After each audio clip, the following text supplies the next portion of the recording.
बच्चों आप लोग ध्यान दीजिए। आज एक कक्षा 9 का क्लास चल रहा है, कक्षा 9 का स्मार्ट क्लास चल रहा है। बच्चे ध्यान देंगे। आज आप लोगों को कोर्स रहेगा हिंदी पद्य के विकास का संक्षिप्त परिचय। आप लोग बहुत ध्यान सुनिएगा। ये सभी परिचय है आदिकाल एवं मध्यकाल, जो केवल भक्ति काल से ही संबंधित होता है। आदिकाल और मध्यकाल जो है ये केवल भक्ति काल से संबंधित होता है। हिंदी काव्य साहित्य का काल विभाजन देखो बच्चों इस प्रकार से किया गया है। नंबर 1 आदिकाल, इसका समय क्या है 743 से 1343 तक। दूसरा है पूर्व मध्यकाल, इसका समय है 1343 से 1643 तक। तीसरा है उत्तर मध्यकाल, इसका समय है 1643 से 1843 तक। चौथा है आधुनिक काल, इसका समय है 1843 से और अब तक। इसमें पूर्व मध्यकाल जो है, पूर्व मध्यकाल में 2 शाखाएं बनाई गई हैं। एक है निर्गुण भक्ति शाखा और एक है सगुण भक्ति शाखा। निर्गुण भक्ति शाखा के दो बिंदु हैं। इसको 2 खंडों में विभाजित किया गया है। एक है ज्ञान मार्गी और एक है प्रेम मार्गी। दूसरा है सगुण भक्ति शाखा है। सगुण भक्ति शाखा में भी दो भाग किया गया है। एक है राम भक्ति शाखा और एक है कृष्ण भक्ति शाखा। इस प्रकार बच्चों आप लोग ध्यान दीजिएगा इस चीज के लिए। इसमें काल का, इसमें समय का विशेष ध्यान दीजिएगा ताकि समय आपका गलत न होने पाए। फिर से सुन लो एक बार। आदिकाल का समय होता है 743 से 1343 तक। पूर्व मध्यकाल का समय होता है 1343 से 1643 तक। उत्तर मध्यकाल का समय होता है 1643 से 1843 तक। आधुनिक मध्यकाल का समय होता है 1843 से और अब तक। इसमें 2 शाखाएं बनाई गई हैं, निर्गुण भक्ति शाखा और सगुण भक्ति शाखा। निर्गुण भक्ति शाखा के अंतर्गत ज्ञान मार्गी और प्रेम मार्गी आते हैं, जबकि सगुण भक्ति शाखा के अंतर्गत राम भक्ति शाखा और कृष्ण भक्ति शाखा आते हैं। आप इतना आप लोग समझ रहे हैं। इसके बाद में अब हम लोग पेन उठाएंगे और अपना कुछ नोट करेंगे।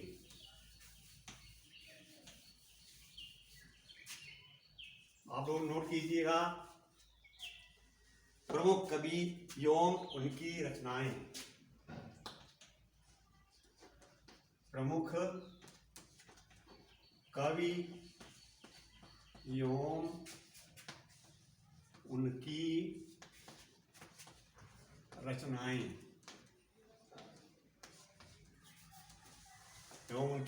रचनाएं आप यहां देखेंगे। यहाँ कवि, भाषा, रचना,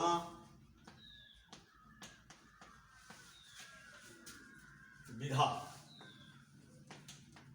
जो तुम लोग विधा जानते हो, विधा क्या चीज है? विधा का मतलब ये होता है कि ये किस प्रकार से लिखा गया है।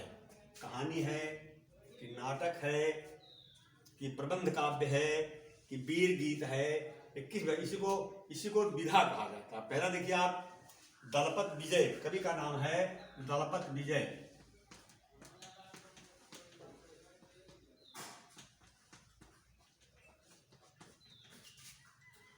इनकी भाषा है डिंगल।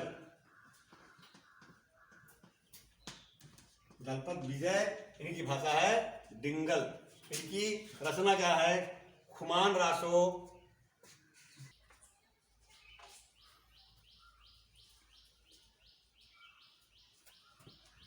इससे पहले आप लोगों ने पढ़ा कि हिंदी काव्य साहित्य का काल विभाजन। अब उसी के अंतर्गत आ गया है कि प्रमुख कवि एवं उनकी रचनाएं क्या क्या होती हैं। उसी काल में साहित्य काल बात कर रहे हैं हम, उसमें प्रमुख कवि और उनकी रचनाएं क्या क्या हैं और भाषा क्या है, उनकी विधा क्या है। जैसे कवि हैं दलपत विजय, इनकी भाषा क्या है? डिंगल। हमने आपको बताया, क्लास में बताया इसको। इनकी भाषा डिंगल है और इनकी रचना जो है वो खुमान रासो है। विधा क्या है? प्रबंध काव्य है। विधा ने बता दिया आप लोगों को ना कि विधा क्या चीज है। विधा मतलब होता है कि किस रूप में लिखा गया है, कहानी के रूप में है कि क्या कहते हैं कहानी के रूप में है कि प्रबंध काव्य के रूप में है, वीर गीत है क्या नहीं है, एक इसी को विधा कहा जाता है। दूसरा है तो पहला बता दिया दलपत विजय, इनकी भाषा डिंगल है, इनकी रचना जो है खुमान रासो है, विधा की इसका है प्रबंध काव्य। दूसरे कवि हैं चंद बरदाई, इनका भी भाषा डिंगल है लेकिन इन्होंने लिखा है पृथ्वीराज रासो, ये भी प्रबंध काव्य में है। तीसरा है सारंगधर, भाषा डिंगल है, इन्होंने लिखा है हमीर रासो, ये भी प्रबंध काव्य में है। नल सिंह है, इनकी भाषा है डिंगल, इन्होंने लिखा है विजयपाल रासो, इनकी विधा है प्रबंध काव्य। जगनिक ने लिखा है जगनिक, इनका भाषा डिंगल है, परमार रासो लिखा है, जिसे आप आला खंड भी कह सकते हैं। जैसे आप लोग आला सुनते हैं ना, आम बात होती है गाँव में शहरों में आला का एक प्रोग्राम होता है ना, आप लोग सुनते हैं, वो है वो लिखा हुआ है जगनिक का, और उसे बोलते हैं परमार रासो।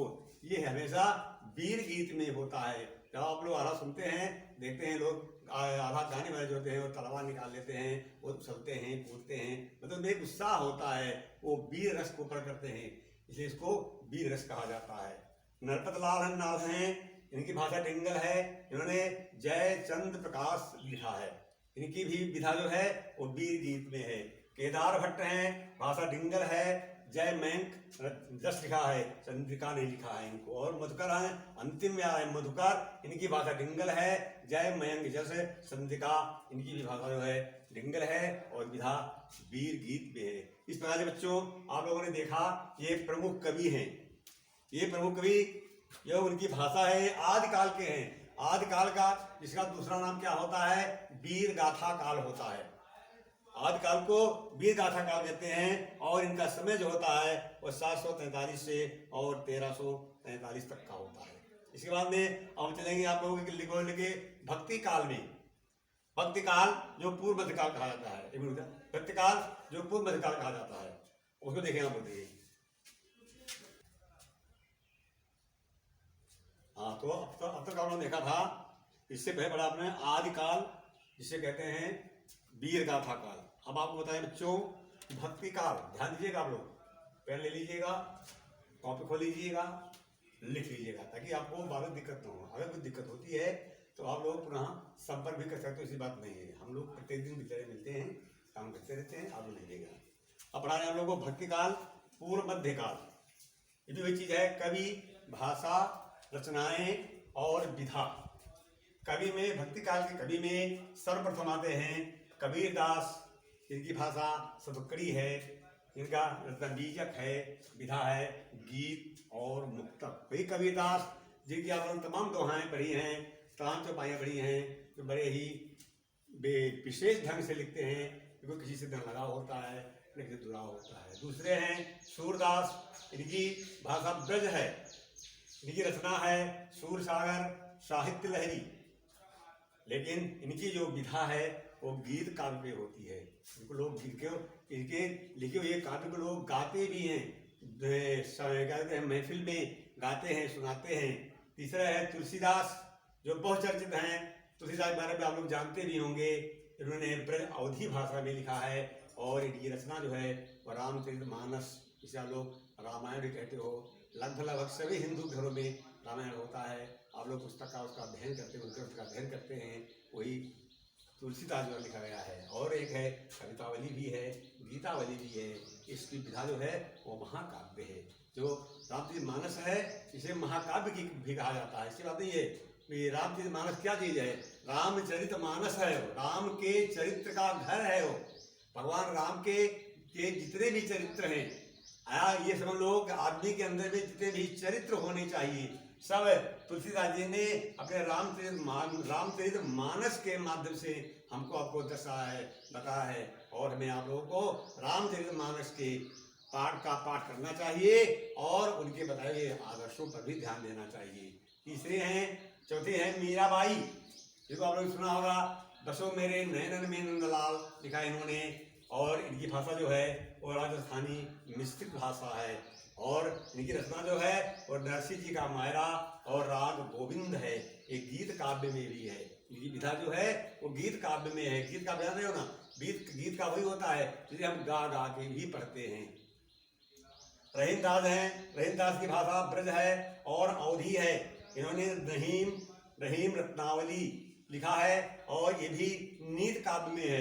देखिए मीरा का जो है वो गीत काव्य में है, लेकिन रहीम जी की जो रचना है वो नीत काव्य में है। नीत जानते हो ना, नीत ये शिक्षा देती है हमें कैसा काम करना चाहिए, कैसा काम करना नहीं चाहिए, कौन सा कार्य शुद्ध है, कौन सा कार्य अशुद्ध है।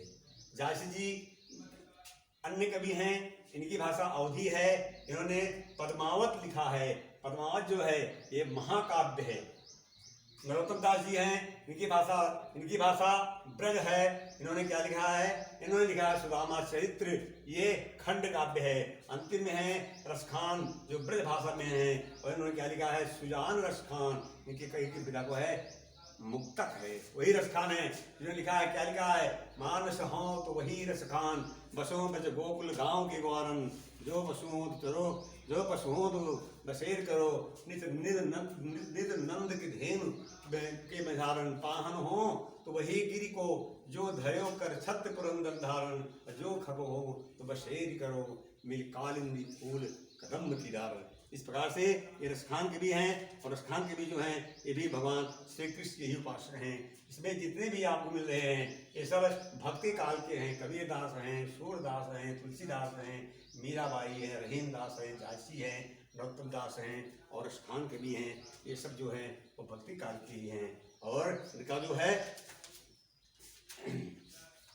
ये सब भक्ति काल के हैं। और ये रचनाएं जो हैं वो सब कोई क्या कहते हैं गीत काव्य है, कोई महाकाव्य है, कोई खंड काव्य है, कोई कुछ है, कोई कुछ है। इस प्रकार से सब जो ये भक्ति काल के हैं, ये पूर्व काल भी कहा जाता है, इनकी रचनाएं हैं।